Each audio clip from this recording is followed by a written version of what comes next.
Hai teman-teman, selamat datang di channel artikel YouTube. Channel pertama cerita Kenshin. Kali ini admin upload lagi ya. Terima kasih.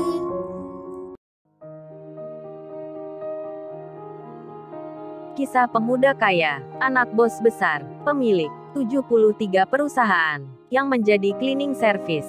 Episode 364. Kenshin dan Kaori, yang melangsungkan pernikahan, di tanggal yang cantik ini. Acara itu pun begitu meriahnya.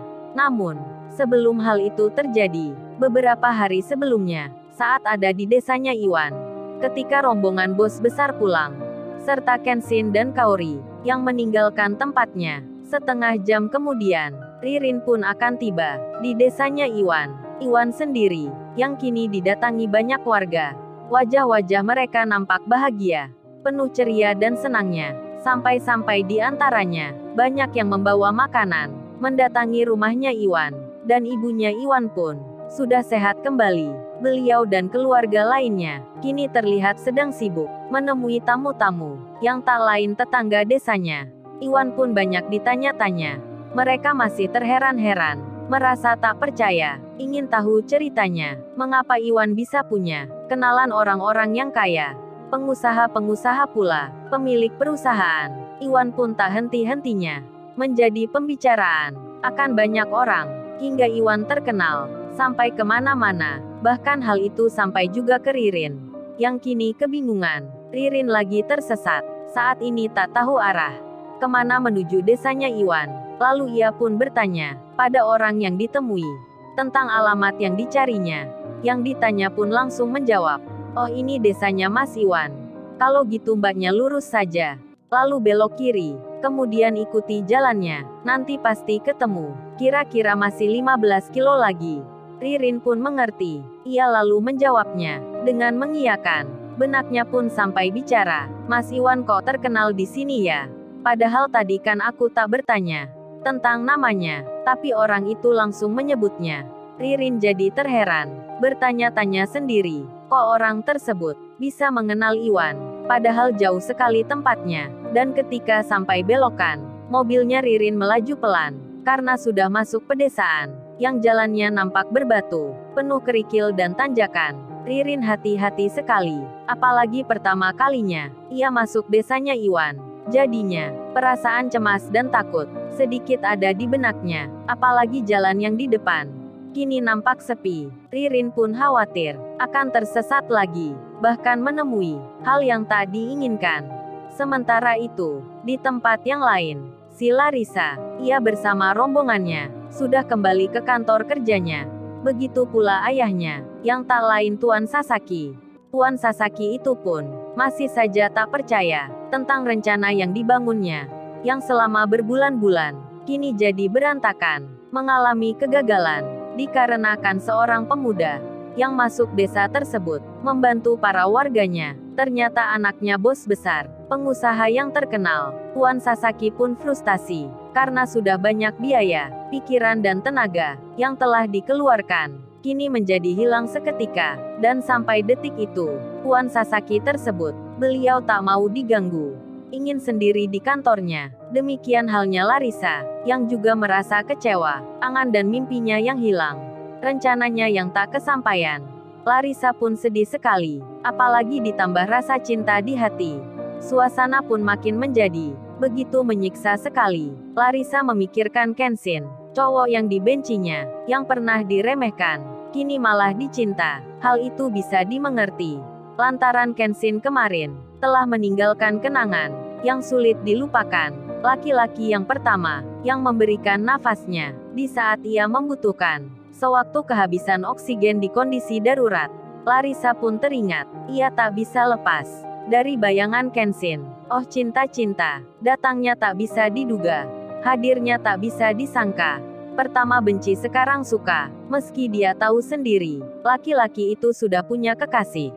Larissa pun menaruh hati, ia bahkan menanti datangnya esok hari, saat rencana pertemuan, yang membicarakan masalah tanah, yang akan diserahkan ke warga. Larissa menunggu Kenshin, untuk tanda tangan bersama, yang dilakukan di kantornya. Dan sampai saat itu, ia sudah tak sabar menunggu. ingin cepat-cepat bertemu. Kemudian, si Iwan yang di rumahnya.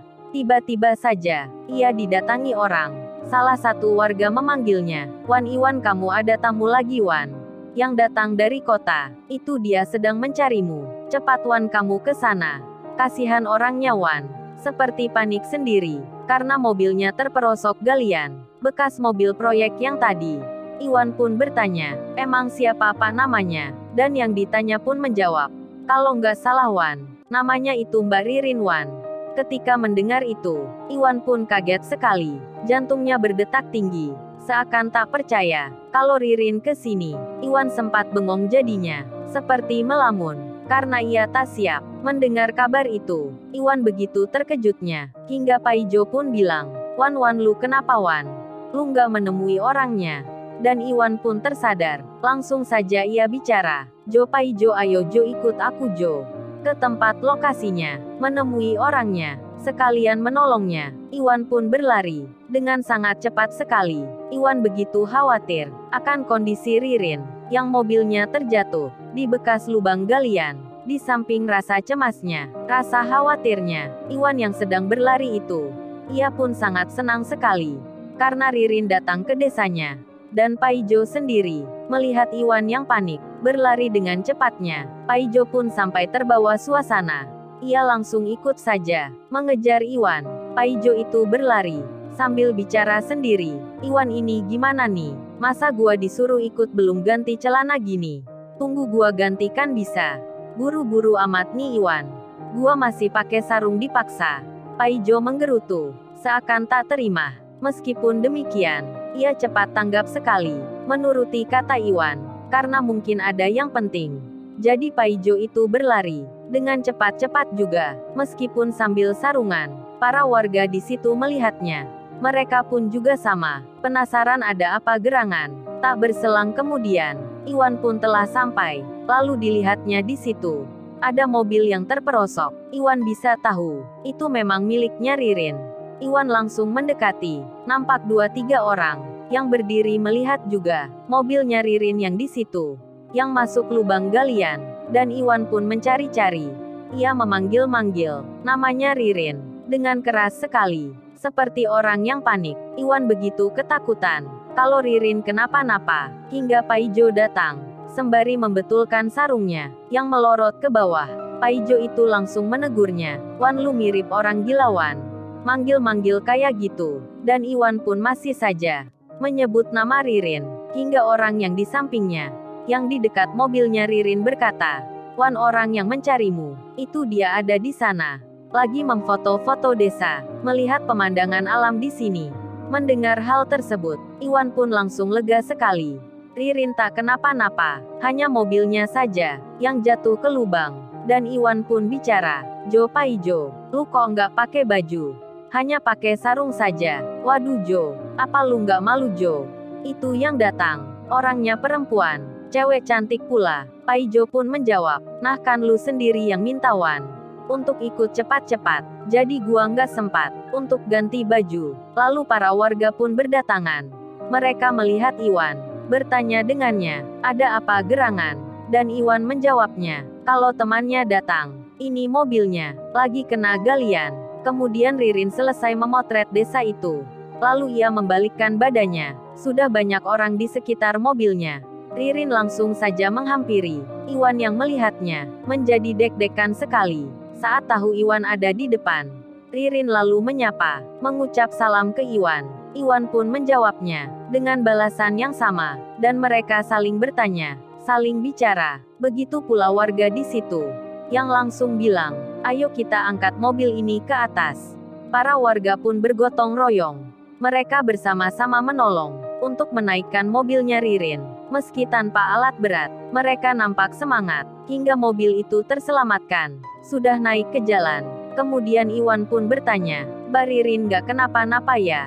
Saya khawatir sekali saat dapat berita." Ririn menyahutnya, "Ini aku nggak kenapa-napa Mas Iwan. Untung tadi ada warga yang tahu, dan langsung menolong. Kalau nggak ada orang di sini, aku mungkin takut sekali Mas Iwan." Di sela itu Ririn melihat keramaian warga, yang sangat ramah dan sopan. Penuh senyum dan ceria, Ririn pun lalu bertanya tentang masalah desanya Iwan. Iwan pun menjawabnya, disinilah Mbak Ririn tempatnya. Semuanya berawal, tanah yang luas ini akan dibangun properti, termasuk kampung tempat tinggal juga. Yang ada di sana itu, semua pun dikuasai perusahaan. Tapi untungnya Kenshin, dia datang ke sini, tepat pada waktunya, hingga semua tak jadi dilakukan. Ririn pun mendengarnya, ingin tahu lebih jelasnya, dan Iwan mengajaknya untuk mampir ke rumahnya. Ibunya Iwan pun melihat seorang wanita yang datang bersama anaknya, begitu pula warga dan para tetangga. Jadinya banyak yang berkata, menyebut Ririn, perempuan yang datang ini adalah pacarnya Iwan. Iwan pun banyak digoda temannya dengan berbagai candaan, bermacam ungkapan, hingga Ririn mendengarnya. Ia mengerti maksudnya, kalau dirinya dikira adalah ceweknya Iwan. Ririn hanya tersenyum. Lalu, bagaimana kisah selanjutnya? Subscribe channel ini untuk episode berikutnya. Terima kasih. Jangan lupa ya guys, untuk kelanjutan ceritanya ada di channel Artikel YouTube. Jangan lupa subscribe ya guys, dan tekan notifikasinya